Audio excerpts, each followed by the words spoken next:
Welcome everybody to our wellness class. This month we're going to be talking about steps to wellness, brain health, and managing chronic pain. For those who don't know me, my name is Dr. Boris Chambul. I've been a chiropractor and functional integrative medicine specialist for 36 years. June 4th will be beginning my 37th. One of the reasons I became a chiropractor, my background was in athletics. I represented Canada on 2 Olympic teams. I was a discus thrower, and I have 2 new hips to show for that, okay? I had many injuries. At one point in 1975, a year before the Olympics, so many injuries that the specialist said, forget about the Olympics. So I came back, I was at the University of Washington. I was ranked 2nd that year. I ended up 12th in the conference and 13th in the conference. So I came home with my tail between my legs and talked to my coach, what are we going to do in the next 3 months? So we figured out it was overtraining. We changed a few things, went back to university. 2 weeks before my second last competition in university, I was at the University of Washington in Seattle in 1976. I was doing some exercise, my neck went into spasm. So it was like this for a long time, for 2 weeks before the competition. Treatment after treatment, nothing worked. Okay, so we were in Berkeley, California, and 3 of my teammates had just won their event, and they said, Boris, it's all up to you. We can make history. Okay, if you win the discus, we've wiped the javelin shot, all these other things. So this was Friday, and then I had to compete on Saturday. So my neck was still like this, okay? So one of my teammates said, go see Dr. Perry, he's a chiropractor. And I said, what's a chiropractor? Okay, because, you know, at that time, I had no clue.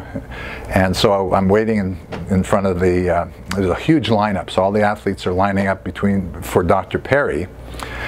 And I'm looking at this guy, medium-sized guy, a little bit on the arrogant side, but everybody's waiting to see him. Nobody else is going anywhere else to massage or physio.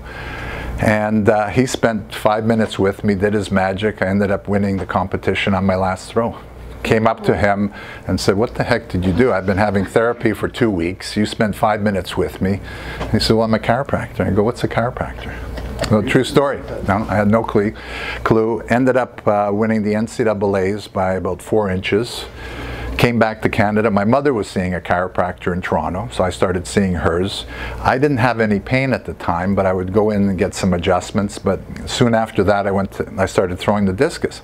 So I started throwing farther, and 4 days before the Olympics set a Canadian and Commonwealth record. The Olympics was another story, so I won't go into that on that area. So I made a career decision and became a chiropractor, and happy ever since. Anyway, today we're going to be talking about steps to wellness, brain health, managing chronic stress, chronic pain, and there's a lot of overlap. So what's good for the brain, what's good for chronic pain, what's good for the heart, you'll find that there's a lot of similarities. So if you do one thing, it's not something you're going to have to do for each body part. So we're going to go to the next slide. So our mission statement of this clinic is to help patients achieve their wellness goals and manage chronic pain, to educate and promote a healthy lifestyle and positively influence our national healthcare system, to educate patients so they can make informed choices when it comes to healthcare and managing chronic pain. Next slide. Oh, it's my turn here. Okay. All right, what is wellness? The National Wellness Institute states wellness is a conscious, self-directed, and evolving process of achieving full potential. It is an active process of becoming aware of and making choices toward a healthy and fulfilling life. The World Health Organization states health is a state of complete physical, mental, and social well-being, and not merely the absence of disease or infirmity. Wellness is more than being free from illness. It is a dynamic process of change and growth. What is chronic pain? The National Institute of Health states chronic pain is persistent or recurrent pain lasting longer than 3 months. Okay. Pain can arise from bones, joints, muscles, nerves, and also internal organs. It can be associated with significant emotional distress or decrease in function. Why do we need wellness care? Our system of health care is really crisis care, it's reactive. In other words, if we see our family doctor, unless we have symptoms, you say just keep doing what you're doing. Diet and lifestyle and overprescribing medication. The big culprit right now is this opioid epidemic. I think, I can't remember the exact statistics in Canada, but you know, there's people dying from too much opioids. And you know, everybody's pointing the fingers at the pharmaceuticals, it's at the doctors who's prescribing. We won't get into that, but we'll be talking about other areas related to that in a few minutes. Again, excuse me, diet, lifestyle, chiropractic, and other natural methods to manage chronic pain. Excuse me. Again, continuing, every 7 minutes in Canada, someone dies from heart disease or stroke.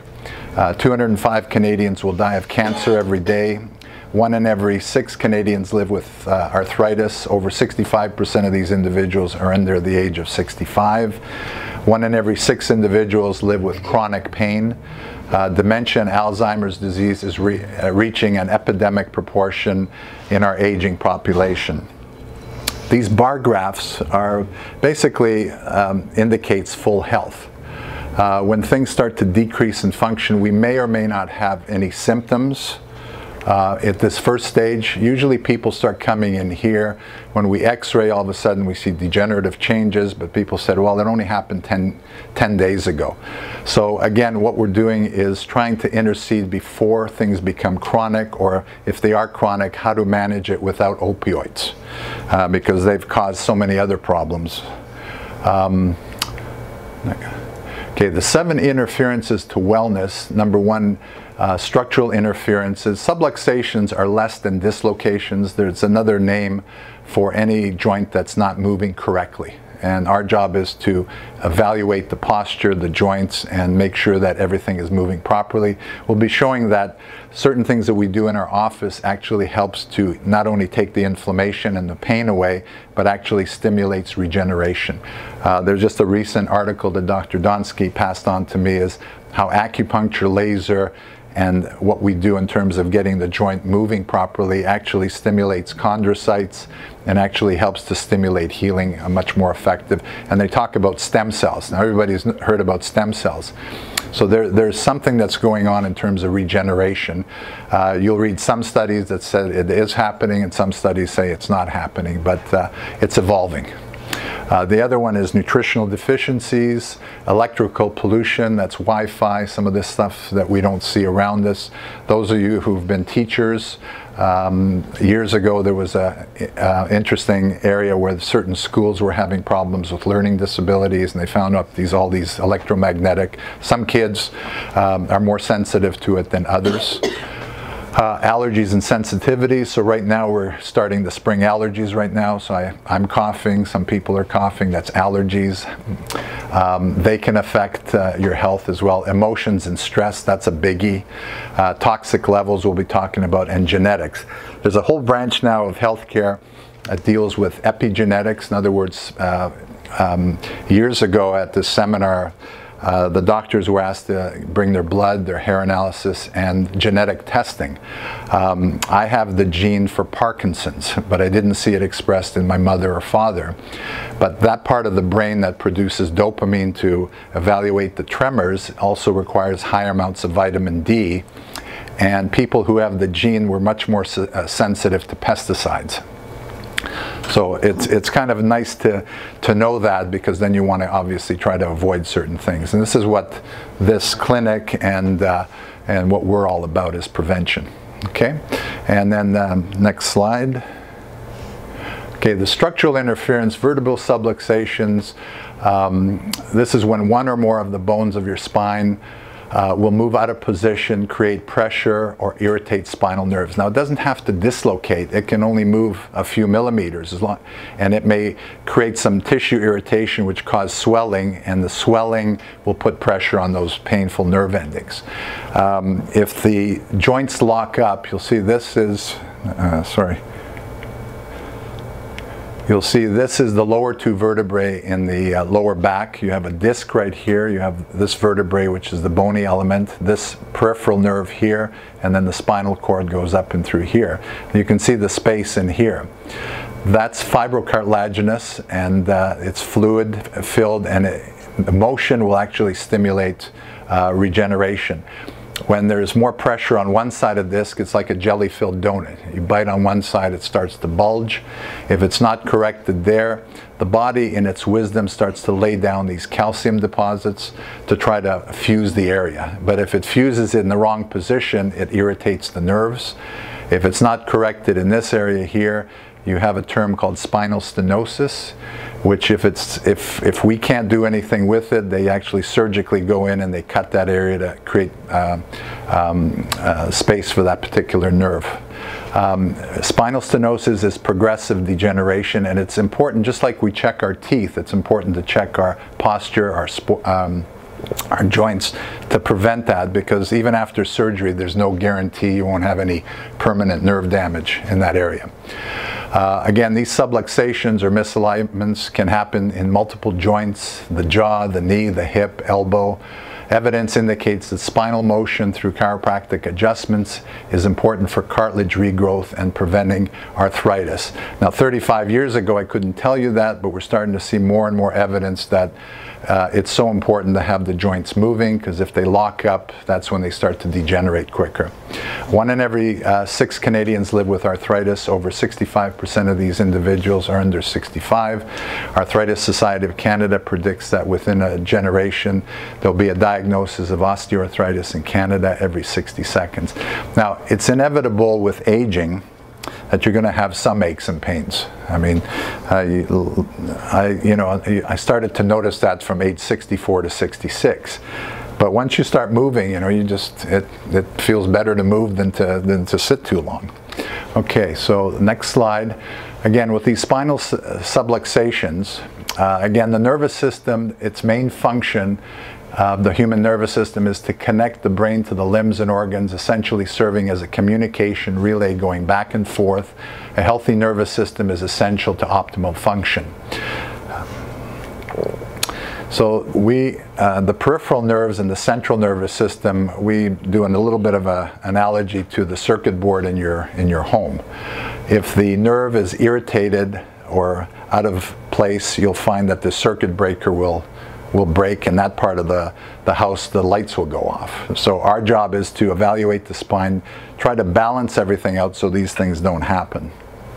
And again, depending where that particular subluxation is, if it's in the lower back, it can affect the local nerves, it can affect the sciatic nerve. People who have had disc herniations, they'll have pain down the leg, the back of the leg, front of the leg. If there's a pinched nerve, sorry about that, I'm getting used to this. If it's in the neck area or the shoulders, today we had 3 new patients. One of them had cerebral palsy, and she had a brain lesion, and her gait is off, but she actually has a seizure in my office. And one of those are, she didn't fall down or whatever, but she just loses consciousness. And when she walked in, you could see the way she's walking very casually. I evaluated her neck, and the first vertebrae was slightly out of alignment. We did some acupuncture to the overlying, the lesion area, and we made an adjustment. I don't know about, you noticed her gait improving, and they were pretty excited because the father was with her as well. So we can't say, do we cure cerebral palsy? No, but we can make people live a lot better. And the whole job of this is basically to have a better quality of life. Okay. Slide. Okay, structural interferences. The conditions that we see in our office are related to back pain, neck pain, non-surgical sciatica. If the disc blows out really badly and we can't fix it, then we have to send people for surgery. In 36 years, I've sent 7 people for back surgery. We didn't get them early enough. I probably sent more for knee surgery and hip replacement. So we haven't had anybody that we've had to send for back surgery in the last several years. And I think we've gotten really good at being able to correct as much as we can in that area. So I'm happy to report that. Again, joint pain, elbow pain, shoulder, knee can be local pain or inflammation. Headaches are related to any misalignments to the neck area. Dementia and neurodegenerative, the brain starts to shrink, okay, and also there's certain plaques that form in the brain. We'll be talking more about that in the nutritional area. My mother's 93 and she has dementia, okay, but physically she's fine. It's a lot easier to try to prevent it than try to fix it. Once the plaques are there, it's, you know, you can't do anything. And so she's been on vitamin D. She's probably the healthiest looking 93-year-old with dementia in the whole place, and I see her weekly on that area. And there's moments when she kind of recognizes me, other moments, but physically she's still strong. I still fear her more than I did my father. Okay, I could reason with my father, I could never reason with my mother. That's another story. If we have some time, I'll tell you about that after. Again, MS, Parkinson's, Alzheimer's, neurodegenerative, there can be environmental toxins that contribute to that. A lot of the nutrition we use now, and I probably use less supplements now if I can get people to eat more properly plant-based. But some of the favorites here are the anti-inflammatory diet. Some of the supplements we use are with turmeric. They're natural anti-inflammatories. Some fish oils. Vitamin D is a big one here. I think if you live in Canada and you don't go south for any length of time, everybody by February is either insufficient or deficient. So the supplement, you can't avoid certain supplements, but the better your diet and lifestyle is, the less supplements you'll be able to use. I like this one here, the de-evolution of posture. I don't know if you've seen this. This was taken, Carp, I think, had a magazine that showed this. I got this from that. You know, we started on all fours, and then we stood up, and some anthropologists feel that we got on two feet a little too soon, and then we end up in this section. Oh, sorry, this is the first time I'm using this, so it takes me a while, but then we end up in this position here. And we'll be talking about the posture in that area, but again, my oldest patient who's still alive is 101. And I was fortunate enough to treat him 2 months before he turned 100. Now he's got advanced Parkinson's, and it's really difficult for him to get up here. And as I said, if 30 years ago I would have carried him up here, but he was a joy to treat. And his caregiver said after a treatment, he was like the tremors were down for 2 to 3 weeks. But it's unfortunate. So not everybody who turns a certain age has to end up this way. If you decondition yourself, if you're not active, if you're not eating properly, you will degenerate much quicker at 90 than you will at 30. So it's important for every age group to kind of do these principles. This slide was taken, I did a few years ago, I did a presentation for quilters, and they're sitting a lot, and a lot of their complaints are neck and shoulders and arm here. But you'll see on this slide here that if the alignment is good, you know, if it lines up properly, 0 degrees, everything's balanced, the head on most people will weigh 10 to 12 pounds. You go 15 degrees forward, okay, that 10-pound head now becomes 27 pounds, okay. You go 30 degrees, okay, now the head, the muscles that have to support that and the disc, now it's 40 pounds, okay, and so on and so forth. Okay, and this is why we see as we age, if we're not practicing some postures, I have it, everybody's in the same groups. I thought I had good posture till I met Dr. Donsky, and watch his posture when he's speaking. Okay, so again, if you do this, this is why the increase with all the cell phones, whatever, that we're seeing more people with neck problems, repetitive strain, and the more forward it gets, then you start to see degenerative disc problems coming in that area. So there's certain exercise that we do after the adjustment, take the pressure off, but we'll talk more about that after. Next slide. Okay, I'm happy to introduce Dr. Donsky. He's been with us for over a year right now. And his uncle and aunt are patients of mine. The uncle phoned me and said, when are you retiring? And I said, my father told me never to retire. I'm not retiring. Why do you ask? He said, well, I have my nephew's a really good chiropractor. He's interested to learn, and Dr. Donsky's fantastic. I think I learned more from him. You know, he's brilliant. And he also treats me. So when I'm not around and he's with patients or you need to see him, he's the perfect guy. So he graduated as a doctor of chiropractic in 2015. He has a Bachelor of Science at York. He's certified in contemporary medical acupuncture, functional movement techniques, modern cupping.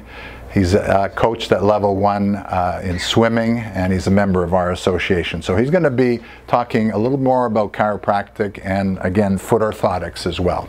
So give him a nice hand, and then I'll be talking to you in a few minutes. Okay.